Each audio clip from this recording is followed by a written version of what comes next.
నేను చెప్పి అయితే తెలంగాణ పాఠశాలలో 8వ తరగతి చదువుతున్నాం.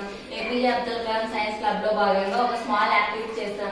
యాక్టివిటీ కావాల్సిన పరికరాలు ఒక కార్డ్బోర్డ్, ప్లాస్టిక్ గ్లాస్, వాటర్.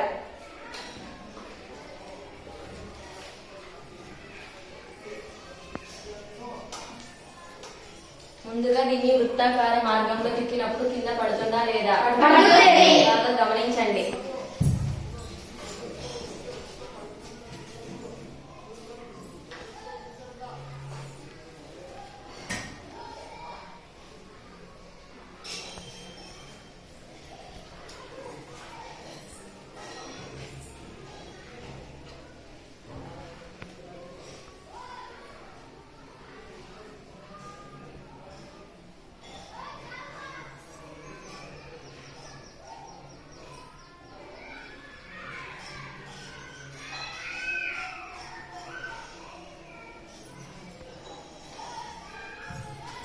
కింద పడినా లేదా దీనికి కారణం మీకు తెలుసా? గ్లాస్ లోని నీటి పైన మరియు కార్డ్బోర్డ్ పైన సెంట్రిఫ్యూగల్ ఫోర్స్ పనిచేయడం వల్ల కింద పడలేదు. నిత్య జీవితంలో దీని వల్ల మనకు ఏమైనా ఉపయోగాలు ఉన్నాయా?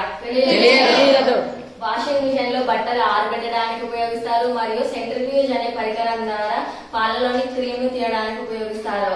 బ్లడ్ టెస్ట్ ల్యాబ్లలో రక్త కణాల్లోని ప్లాస్మాను వేరు చేయడానికి ఉపయోగిస్తారు. థాంక్స్.